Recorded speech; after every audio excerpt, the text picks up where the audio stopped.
Okay, remaining with the Japanese theme today, I'm with the man who, if we needed to know anything about Japan, Simon Prentice could tell us, because at the moment he's writing a book called Far East West, and also you've got a whole selection in which highlights the best of Japanese culture. Absolutely, especially this little item here. Yeah, absolutely. The rubber spaghetti, or noodles as they like to call it.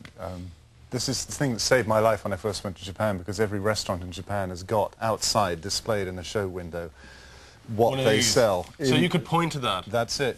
You go in there because the chances of communicating in English are pretty low. So you hold what was your Japanese like before the first time you went? Non-existent.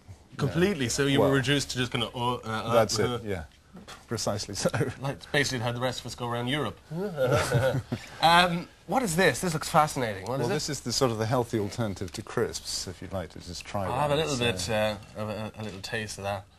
Pretty salty. The Japanese are big very on salty. salt. It's seaweed. It's strips of seaweed, you know. I think we'd have to give some more of this to the people on the floor. I think they'd like it a lot. Throw a few through the lines.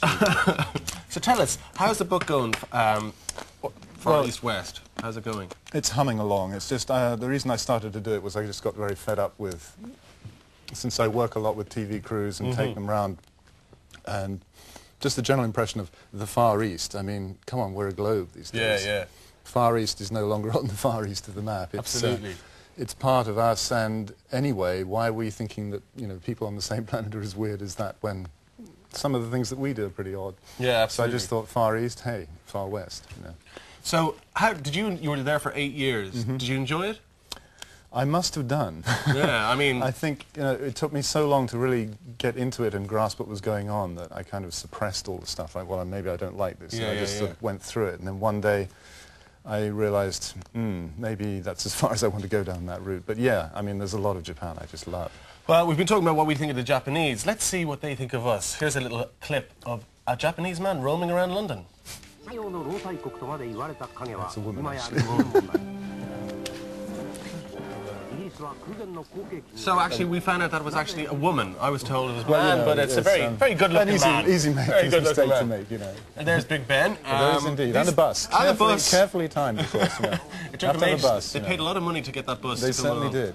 And Churchill, you know. Churchill, well, he's always there. He always pops along, doesn't he? Yeah, so I mean... would this be shown on Japanese TV, then? Or just this is one of the most popular shows in Japanese television. It's a kind of educational quiz, they like to call it. I mean, you know, game show to you and me, but it just sort of... This particular episode is looking at how the British became great. Oh, really? And sort of the triumph of... The climax of all that is Conrad restaurants and the remaking of Cool Britannia and so forth. But, oh, really?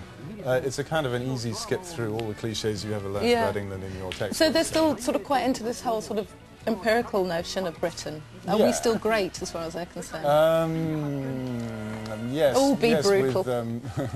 Well, all you need to do is, if you want a country to be great, all you do is stick great in front of it. That's great Ireland, great Japan. That's all Britain did, really. So tell us, you were an interpreter and for Paul McCartney, one of the Beatles.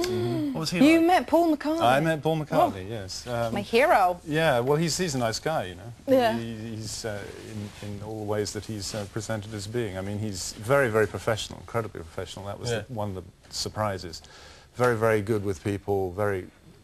Takes a lot of care to make sure that everybody knows that he's acknowledged you or whatever. Right.